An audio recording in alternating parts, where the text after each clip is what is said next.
नमस्कार। बिहार तक में आपका स्वागत है और मैं हूं सुजीत। बिहार को कल एक बहुत बड़ी सौगात मिलने जा रही है। एक ऐसी सौगात जिसकी प्रतीक्षा लंबे वर्षों से की जा रही थी और ये सौगात है उन खेल प्रेमियों के लिए, खेल में रुचि रखने वालों के लिए या फिर खेल को अपना कैरियर बनाने वाले जो बच्चे हैं उनके लिए महत्वपूर्ण खबर है। कल राजगीर में बिहार के मुख्यमंत्री खेल अकादमी और खेल विश्वविद्यालय का उद्घाटन करेंगे। आप समझिए कि बिहार एक पहला ऐसा राज्य होगा जहां खेल अकादमी और खेल विश्वविद्यालय एक ही परिसर में होंगे और सारी सुख सुविधाओं के साथ। आप सोचिए कि बिहार में खेल की क्या स्थिति है या रही है। खेल या खिलाड़ियों को सुविधा देने के नाम पे किस तरह से राजनीति होती रही है, तमाम तरह की बातें सुनने में आती है, जिसकी वजह से यहाँ का जो युवा प्रतिभावान खिलाड़ी हैं वो अपना प्रदर्शन नहीं कर पाते हैं और देश में या विश्व में अपना स्थान नहीं बना पाते हैं। लेकिन ये जो खेल अकादमी बन रहा है, अभी पूरा नहीं हुआ है लेकिन उद्घाटन कल हो रहा है। खेल अकादमी या खेल विश्वविद्यालय, इसमें तमाम तरह की सुविधाएं आपको मिलेंगी। मतलब प्रशिक्षण से लेके अभ्यास से लेके सब कुछ आप कर सकते हैं और एक ही परिसर में। सबसे बड़ी बात क्या है कि एक ही परिसर में विश्वविद्यालय भी है, खेल अकादमी भी है,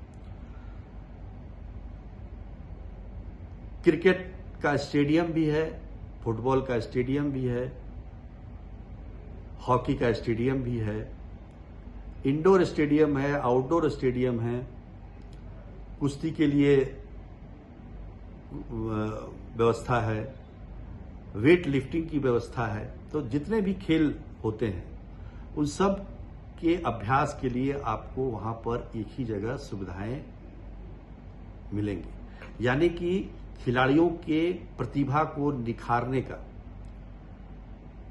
इससे अच्छा स्थान और कोई नहीं हो सकता है। जैसा कि मैंने पहले कहा कि एक ही जगह पे, एक ही परिसर में।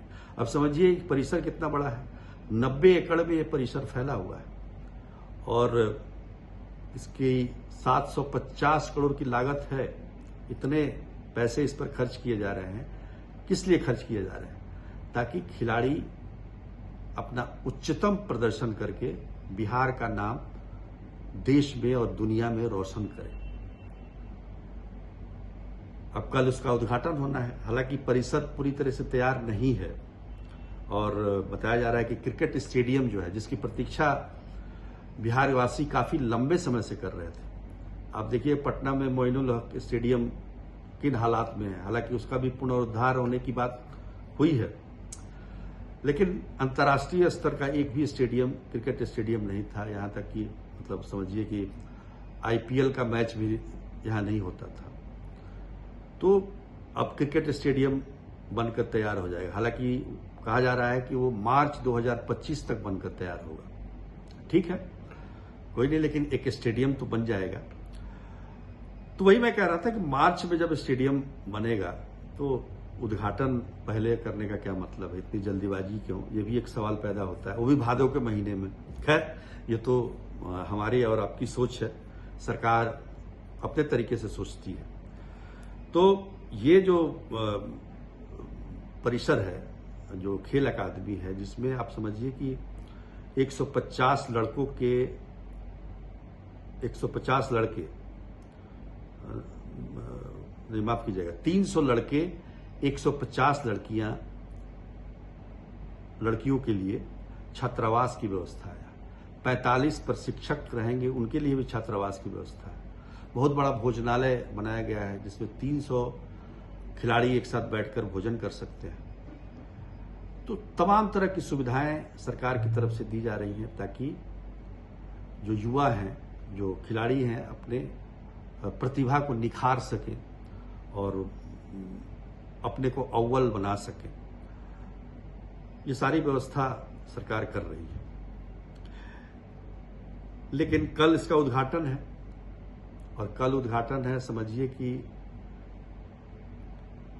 इसके लिए आनन फानन में लखीसराय के जिलाधिकारी रजनीकांत को वीआरएस दिया गया, और अगले दिन ही उनको खेल विश्वविद्यालय का रजिस्ट्रार नियुक्त कर दिया गया। और साथ में ये भी कहा गया कि जब तक कुलपति खेल विश्वविद्यालय के नियुक्त नहीं होते हैं तब तक आप कुलपति का भी प्रभार अपने पास रखें। अब रजनीकांत जी सितंबर में रिटायर होने वाले थे, लेकिन उससे पहले वीआरएस हो गया। पिछले 8 महीने से लखीसराय के डीएम थे। 2011 में वो प्रमोट होके आईएएस बने। तो ये नहीं समझ में आ रहा है कि खेल विश्वविद्यालय के लिए रजनीकांत ही क्यों फिट है। बहुत सारे लोग, बहुत सारे रिटायर्ड अधिकारी ऐसे होंगे, केवल बिहार में ही नहीं दूसरे जगह में भी, जो खेलों में रुचि रखते होंगे। तो खेल के प्रति उनका नजरिया कुछ सोचने का अलग होगा, जो खेल को ऊंचाइयों तक ले जाने की जिसकी सोच होगी, जिसका कोई खेल का बैकग्राउंड होगा। लेकिन हमने जब बातचीत की बहुत सारे लोगों से, तो ऐसा कुछ रजनीकांत जी के बारे में निकल कर नहीं आया कि खेल के प्रति इनकी कोई रुचि रही है। फिर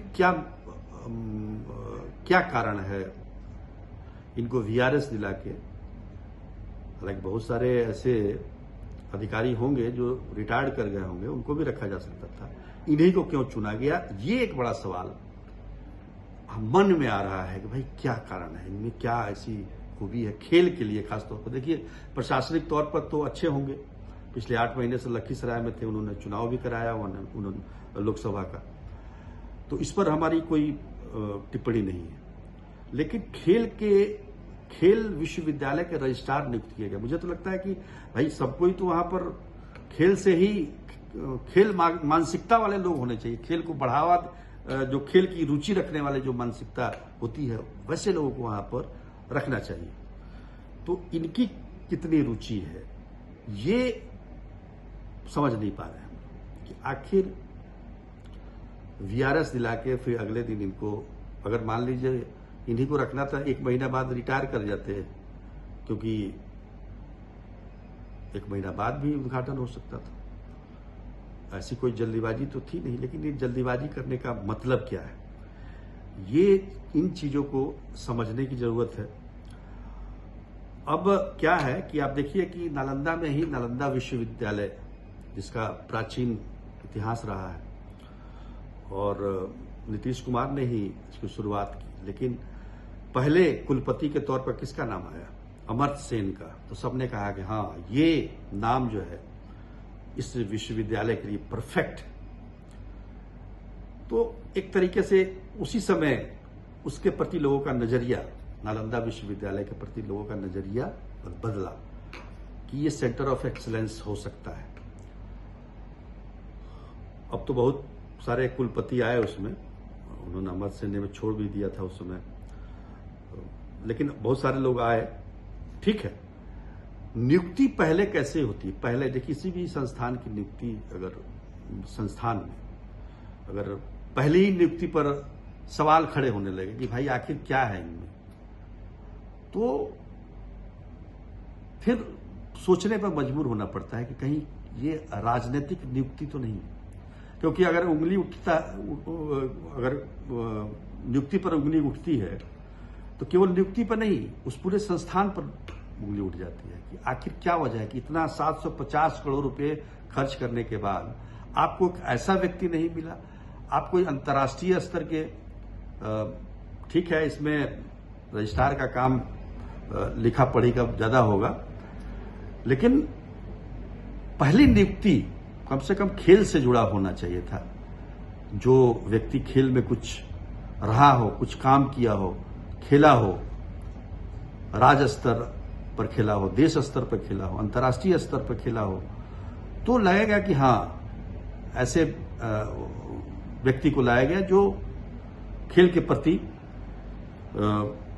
बहुत रुचि रखता है, क्योंकि देखिए ये केवल बिहार का ही सीमित नहीं रहेगा, ये अंतर्राष्ट्रीय स्तर, देश स्तर तक ले जाना है, अंतर्राष्ट्रीय स्तर तक इसको ले जाना है। बहुत सारे जगहों से टाई अप करना होगा, बहुत बहुत मतलब नई सोच लेके आपको आगे बढ़ना होगा। तो अब ठीक है, अब नियुक्ति हो गई है तो हम कुछ कह नहीं सकते हैं, लेकिन इस तरह की नियुक्ति से बचना चाहिए जिस पर सवाल पैदा हो कि आखिर क्या वजह है कि ऐसी मतलब नियुक्ति की गई है। ठीक है, अब प्रशासनिक अधिकारी हैं तो कहीं भी फिट हो जाते हैं, वो चाहे टेक्निकल हो, नॉन टेक्निकल हो, उनको स्पेस का भी डायरेक्टर नियुक्त किया जा सकता है, तो वो तो अलग बात है।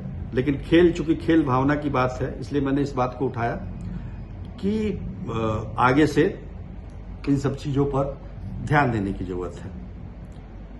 तो आज के लिए इतना ही, तब तक के लिए नमस्कार।